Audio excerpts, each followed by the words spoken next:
killer kidnaps this girl and is about to cut her with a sharp knife, but then he notices she isn't scared or crying at all. Annoyed, he decides to use an even bigger knife to scare her. But when the girl sees the huge knife, she starts laughing. The killer angrily asks, "Why are you laughing?" She replies, "You can't kill me because my boyfriend will save me." The girl's name is Damini, who's waiting at the station for her boyfriend. Suddenly, a killer shows up and sprays something on Damini's face to knock her out. But right before she passes out, she smiles. She just spotted her blind boyfriend Gautam arriving at the station. However, the killer notices Gautam is blind and quietly carries Damini away. Gautam starts feeling uneasy and calls out for Damini. When he searches around, he finds her ring lying nearby. Now he's sure something's wrong. His girlfriend is in danger. What happens next? Let's find out, friends. The story starts in a lonely, empty place where the psycho killer of this story ties a girl to a bed, binds her hands and feet, and without saying a word, decapitates her. He then takes her remaining body and leaves it in another spot. By morning, the cops are called. They arrive, handle all the formalities, and leave. In the same city lives our hero Gautam, a blind man who can't see but loves listening to a radio jockey named Damini.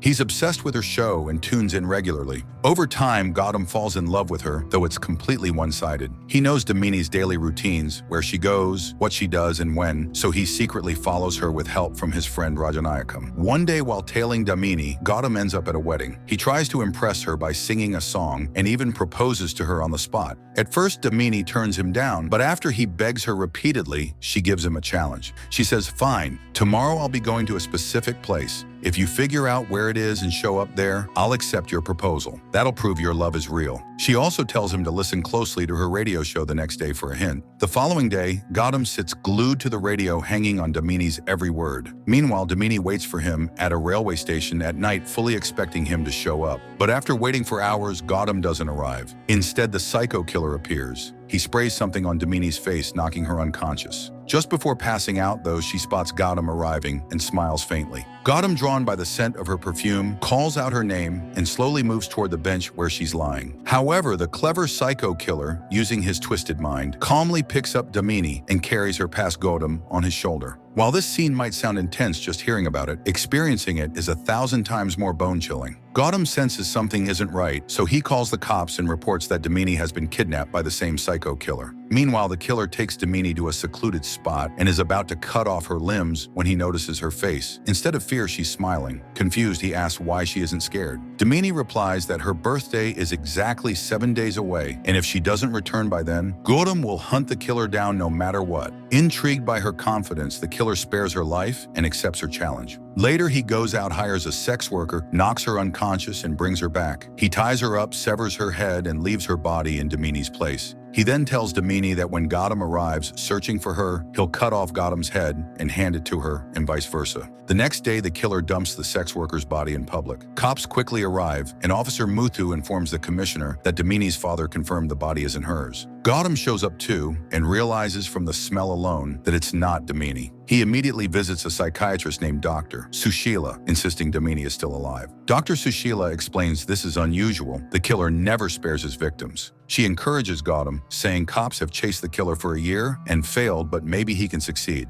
Gautam then approaches the police commissioner for help. A constable named Akbar tells him about Kamla, a former officer who worked on the case. Gautam tracks Kamla down and explains everything, but she angrily refuses to help, even insulting him. It turns out Kamla lost both her arms and legs in an accident, which left her bitter and withdrawn from cops' work. After that incident, she became confined to a wheelchair. Angered by this, Gautam slaps her and walks away. Meanwhile, the cops arrive at the area where the sex worker lived and start questioning a woman. The woman tells them that Ronnie had called her the previous night and mentioned she was with a customer. According to her, the customer was taking Ronnie somewhere in a fancy car and looked well-dressed. Gathering these clues, the police figure out the killer is likely a wealthy man around 28 to 30 years old, who probably owns 1 or 2 luxury cars. That same night, Kamala arrives at Gautam's house with her mother. She's made up her mind to help him now and won't let another girl's life be lost. Kamala says their first step is to collect all the details about the case, which are currently with the CID, so they need to get that information. She'd worked on this case 1.5 years ago, so she knew exactly where the evidence and records were stored. With Kamala's help, Gautam manages to reach the CID office.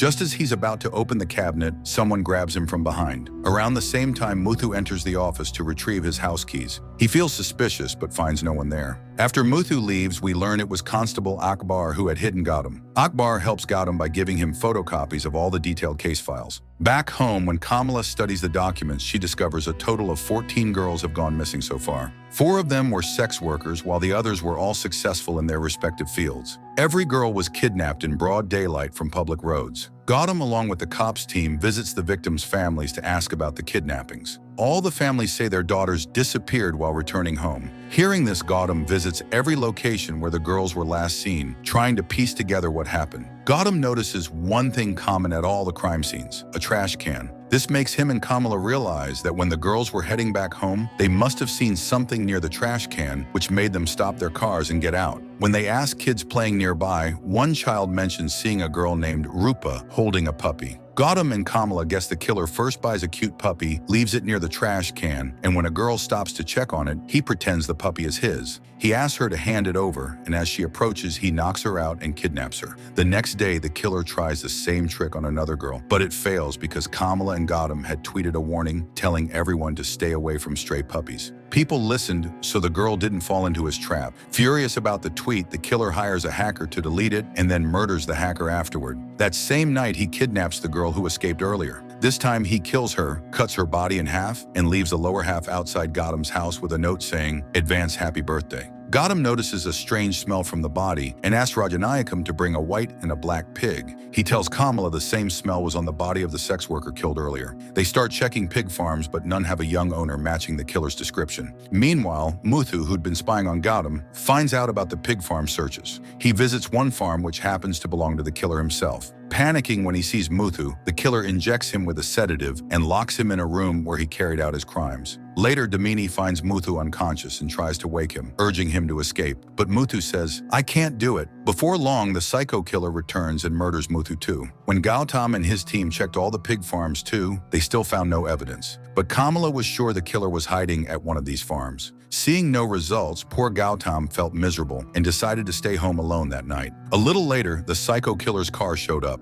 Gautam realized it was the killer's vehicle, so he deliberately stepped outside, holding a cactus plant in his hand, and walked toward the car. Meanwhile, Rajanayakam, watching from a distance, started following the killer's car from his own vehicle. A long chase broke out between them. Tragically, Rajanayakam was killed by the killer, who then used Rajanayakam's phone to call Gautam and threaten, "I'll kill Damini on her birthday." The next day, Gautam learned about Rajanayakam's death and was heartbroken. Rajanayakam had been his eyes and a true friend. During the autopsy, the doctor handed over Rajanayakam's belongings and mentioned the killer had cut off his right pinky finger and taken it. After this, Gautam told Kamala and her mother he wouldn't chase the killer anymore. Kamala got furious, snapping, "If you were going to give up so easily, why drag me out of the darkness? Why give me hope? I trusted you. If I hadn't fallen down those college steps back then, I'd have solved this case alone by now." Hearing the word college, Gautam and Kamala rushed to the campus Kamala had visited a year and a half ago. A student had been murdered there, which was why Kamala had gone there earlier.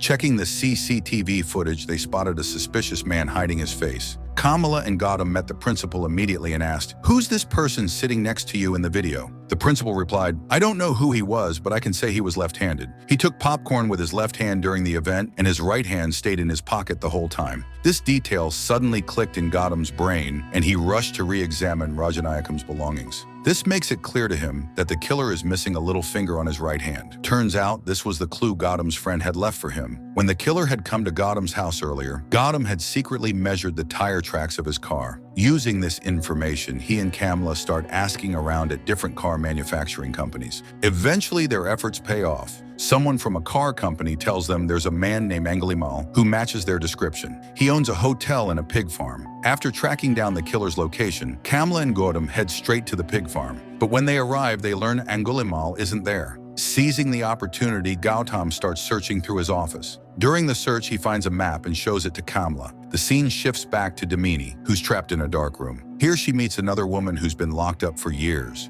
When Damini asks, the woman introduces herself as Rachel. Rachel was Angulimal's teacher. Angulimal grew up in an orphanage, and as a child, Rachel had punished him harshly. Now Angulimal is taking revenge for that. Meanwhile, Kamla uses matchsticks to mark the map, making it easier for Gautam to understand. Gautam memorizes the map using his fingers as guides. Both decide they'll rescue Damini from the 2 locations marked. Kamla navigates while Gautam drives. Back at the farm, Angulimal drags Damini to a chair and forces her to sit in front of Rachel. He's recreating a traumatic childhood incident. Rachel had punished him for masturbating as a kid, beating him 60 times a day. Angulimal breaks down, begging Rachel to forgive him. Just as he's about to kill Damini, she asks him about the dead cop they found earlier. Angulimal reveals that the officer had assaulted him while taking him to juvenile detention, so he killed him. At the same time, Gautam and Kamla reach the location. As they enter, alarms in the factory start blaring. Angulimal hears this and moves to kill Gautam, but the power suddenly goes out. Kamla's mom had cut the electricity to the area. In the darkness, Angulimal frantically searches for Gautam.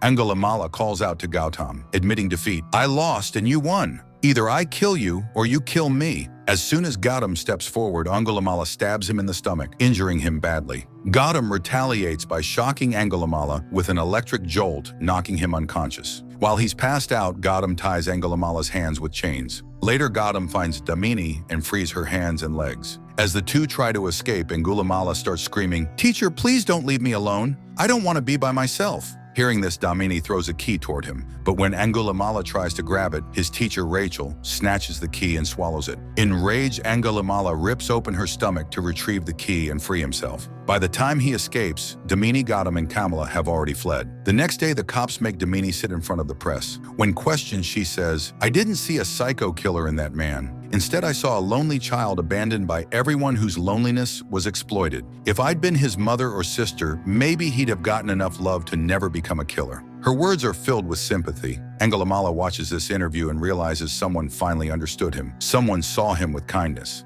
Accepting his mistakes and defeat, he jumps off a mountain, ending his life. This concludes the film's story. If we talk about the film, there's always a pattern. Writers and directors label villains as purely evil, but it's important to ask why they became that way. Take Angulimala. Could you ever forgive someone who wronged you? A teacher's job is to guide, but punishing someone endlessly for a mistake is wrong, as this story shows. And with that, the movie ends here. Friends, thank you from the bottom of our hearts for subscribing to our channel.